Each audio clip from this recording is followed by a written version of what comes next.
Wondering what car mods to buy which can add serious performance to your car, but won't cost an arm and a leg? Check out this video for our top 10 value for money car mods everyone should do.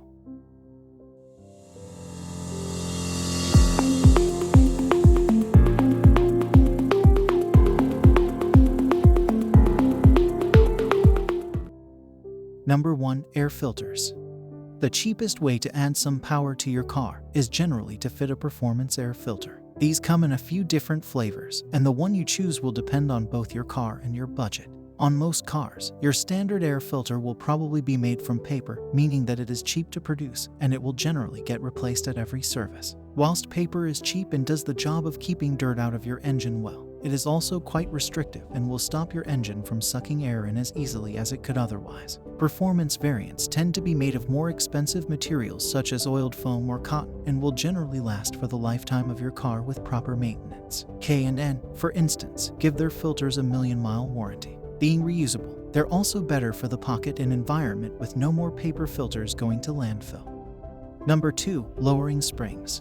Handling improvements might not be as glamorous as big power figures, and they won't give you a handy number to quote to your mates, but they will make your car a hell of a lot more fun to drive. Improving your chassis can also increase your fuel economy, reduce tire wear, and even make your car safer to drive whilst you're at it. If you lower your car by 30 millimeters, then congratulations, you've just lowered every last bit of sprung mass on the car by the same amount, something that will have a great effect on its center of gravity and make it look a lot better as a bonus. Lowering springs tend to be stiffer, which will reduce body roll through the corners, as well as compression during weight transfer. Many are also progressively wound, which means that your suspension will be softer when you're not giving it any, and firmer when you are.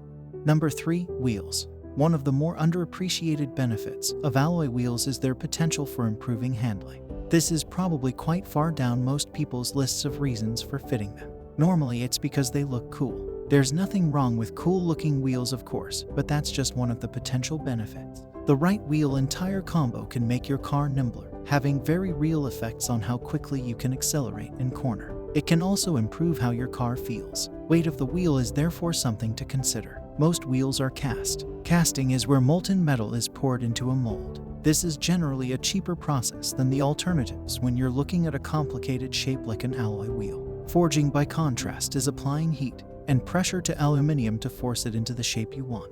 This process strengthens the metal and makes it more resistant to fatigue. Because the metal coming out of this process is stronger, you need less of it. Less metal makes for a lighter wheel. Number 4. Tires. When you consider the amount of the tires that are actually touching the road, track surface, and all you're asking them to do, both transmitting all the power under your right foot to get you up to speed and hauling you up to a stop with a car weighing a couple of tons, you'd be well advised to commit a sensible amount of your budget to getting some quality performance tires. Remember, all of that power you're chasing will be useless if you can't get traction. Having a good set of tires under you sets you up to get the most from all the other modifications you make, capitalizing on acceleration, braking, and cornering. Tires can of course be affected by surface, weather divided by temperature conditions too, picking a focused tire for your requirement like tires for track days. Drier summer months or wintry weather is ideal, but you can get some tires that are great all-rounders. Number 5. Software.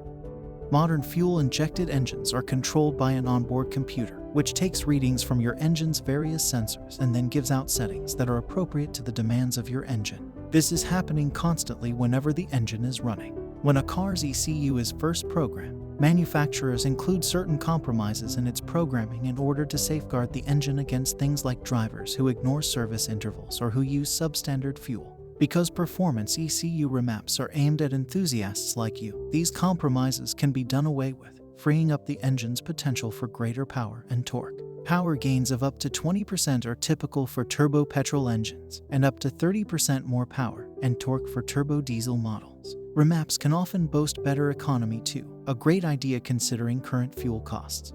Number 6. Intercoolers. Cold air is what you want your engine to breathe if you want top performance from it, because it's denser, but forced induction heats your charge air up significantly even on a standard car. So, what we need to do is cool that air back down. This is where an intercooler comes in. Although most modern cars with forced induction come from the factory with an intercooler, they tend to be quite small or fitted in inefficient locations like on top of the engine. Fitting a much larger alloy intercooler and locating it behind the front grille will ensure that the air your engine breathes is much cooler, giving you more power. Enlarging the pressurized space between your turbo and the inlet can lower the pressure of the air going from the turbo into your engine. This can be counteracted by upping the boost provided by the turbo, meaning that you'll notice the best performance gains when fitting a performance intercooler in conjunction with an ECU remap. Number 7. Brake pads. For a relatively small outlay, you can upgrade your car's braking system with an upgraded brake pad and feel real improvements almost straight away. When we talk about brake pads, we tend to talk about compounds. This is what the pad is made of. There's a wide range of manufacturers and compounds on offer, and everyone has their personal favorite. Perhaps the biggest difference between these compounds is what temperature range the pad is intended to work in. On a track car, the brakes get a vigorous, sustained workout and stay at least warm most of the time. They're also likely to be hitting much higher temperatures than those on your road car. On the road generally, brake pads have much easier lives. They do get a chance to cool down, and there is no warm-up lap before you start driving. This means the pad must work from cold, and probably won't get as you'd hoped. A good indication that a pad is going to work well when cold is if it carries ECR 90 certification. This means that the pad performs similarly to the original pads on the car under testing. Not every popular road pad does carry this, but it is a legal requirement in many countries. Number 8. Exhausts.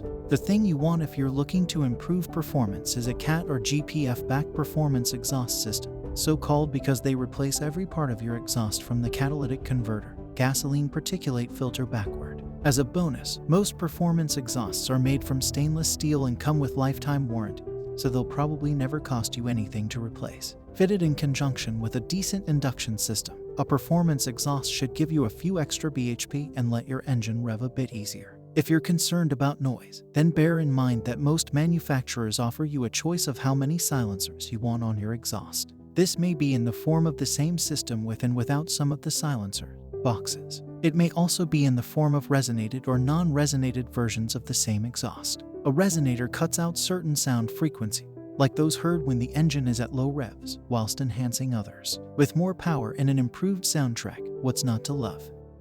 Number 9. Coilovers.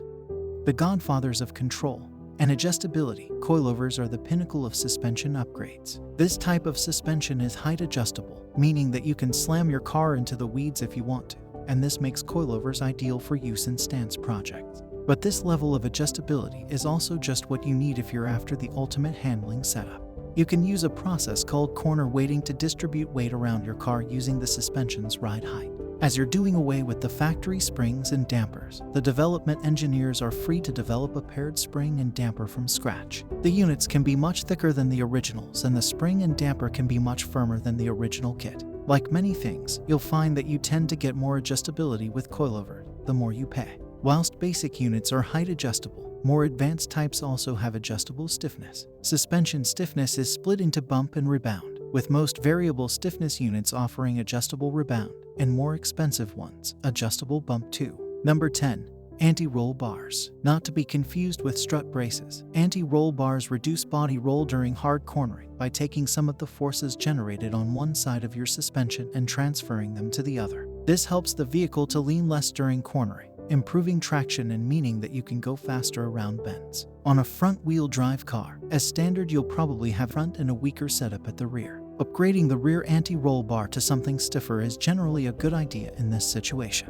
Rear-wheel drive cars are generally the reverse in terms of anti-roll bars when they come from the factory. Here, the best way to improve things is generally to fit a stiffer front anti-roll bars. 4x4 cars can vary in terms of anti-roll bar setup, often depending on the style of 4x4 system fitted. Take care whenever you adjust your anti-roll bar setup, as you can introduce a change in understeer or oversteer characteristics from stock.